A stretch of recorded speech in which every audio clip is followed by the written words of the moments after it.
Hello students, हमारा आज का टॉपिक है लीनियर प्रोग्रामिंग प्रॉब्लम फॉर्मूलेशन का मिनिमाइजेशन प्रॉब्लम्स। स्टूडेंट, अगर किसी को भी लीनियर प्रोग्रामिंग की फॉर्मूलेशन के मैक्सिमाइजेशन के अंदर प्रॉब्लम है तो वो डिस्क्रिप्शन बॉक्स में से उसके लिंक में से वीडियो को व्यू कर सकता है।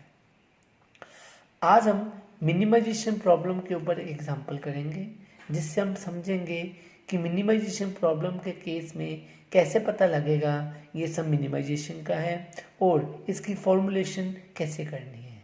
इसलिए आप वीडियो को लास्ट तक ज़रूर देखिएगा ताकि आपको सारा पॉइंट अच्छे से समझ आ जाए। हमारे एग्जांपल्स की फिगर हैं। A diet for a sick person must contain at least 400 vitamins.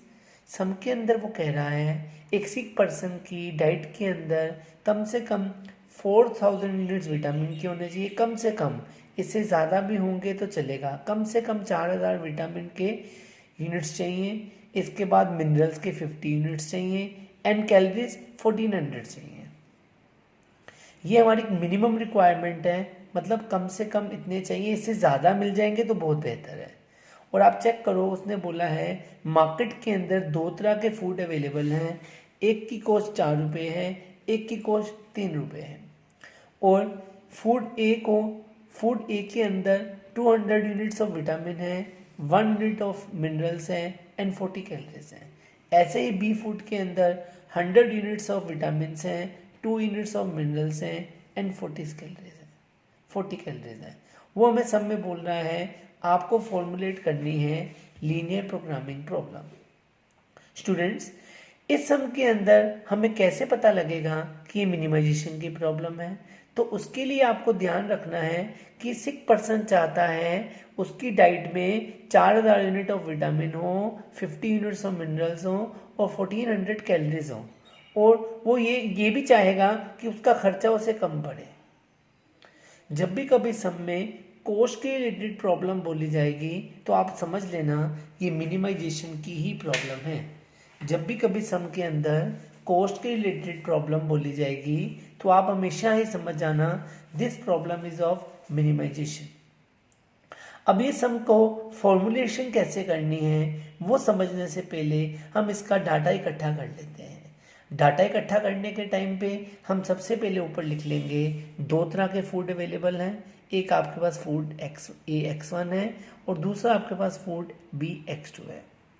This is the food available for you. और आपको फूड की कॉस्ट गिवन थी 4 and 3, तो हमने उसकी सबसे पहले कॉस्ट लिख दी है 4 and 3। अब आपको सब में बोला हुआ है दो तरह के फूड्स थे, तो फूड ए के लिए विटामिन चाहिए थे 200, मिनरल चाहिए थे 1 and 40 कैलोरीज। स्टूडेंट्स, हम वो भी लिख लेंगे।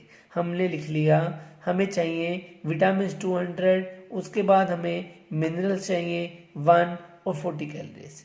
और so on for the food B के लिए 100, 2 and 40, वो भी हमने लिख लिया 100, 2 and 40। और स्टूडेंट्स, हमें कम से कम कितने विटामिन चाहिए थे वो हमने ऊपर पढ़ा था।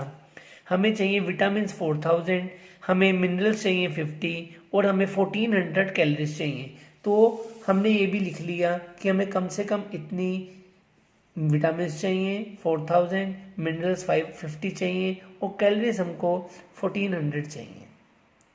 स्टूडेंट, ये हमने फॉर्मुलेशन करने के लिए डाटा इकट्ठा कर लिया है। अब हमारा काम है ये डाटा के बेस पे प्रॉब्लम को फॉर्मुलेट करना। आपने जो भी ये डाटा इकट्ठा किया है आपका काम है इसके बेसिस पे कैसे फॉर्मुलेशन किए जाएगी। अब इस केस में कॉस्ट गिवन थी, इसलिए जब आप फॉर्मुलेशन करोगे तो उसमें सबसे पहले आपको लिखना पड़ेगा मिनिमम जेड। मिनिमम जेड में आपके पास क्या आएगा? फूड X1 का 4X1 और फूड बी के लिए 3X2। ये हमारी कॉस्ट आ जाएगी। दिस इज आवर कॉस्ट जो हमारे पास आ गई है। नेक्स्ट इसके बाद हमने कैलकुलेट करने हैं विटामिन के लिए कितने थे 200X1 और 100X2 और कम से कम कितने चाहिए स्टूडेंट 4000। तो हम जो कंस्ट्रेंट लिखेंगे सब्जेक्ट टू उसमें आएगा 200X1 plus 100X2 greater than equal to 4000। Means greater than equal to 4000 का मतलब है कम से कम 4000 चाहिए, इससे ज़्यादा होंगे तभी चलेंगे। This is for vitamins. ऐसे ही हमारा सेकंड एलिमेंट था मिनरल्स का, 1x1 plus 2x2 greater than equal to 50, तो 1x1 plus 2x2 greater than equal to 50, ये भी हमारे पास आ जाएगा। ऐसे ही स्टूडेंट्स हमारा नेक्स्ट एलिमेंट था कैलोरीज का, 40x1 प्लस 40x2, और हमें कम से कम कितने चाहिए 1400, तो स्टूडेंट हम इसको भी लिख देंगे 40x1 plus 40x2 greater than equal to 1400। जब भी कभी सम में एटलीस्ट रिक्वायरमेंट बोली जाएगी तो ये कंस्ट्रेंट्स जो आएंगे वो मोर देन आएंगे, और जब भी कभी आपको सम के अंदर कोस्ट की रिक्वायरमेंट बोली जाएगी तो हमेशा मिनिमम जेड की प्रॉब्लम होगी। और लास्ट में हमेशा आपने नॉन नेगेटिव फंक्शंस को तो लिखना ही लिखना है, जिसमें आ जाएगा x1 x2 greater than equal to 0। Student, this is all about minimisation problem with more than constraint, और इसको कैसे फॉर्मुलेट करना है। होप आपको ये सारा पॉइंट समझ आ जाएगा। नेक्स्ट क्लास के अंदर हम नए पॉइंट और सीखेंगे। Thank you.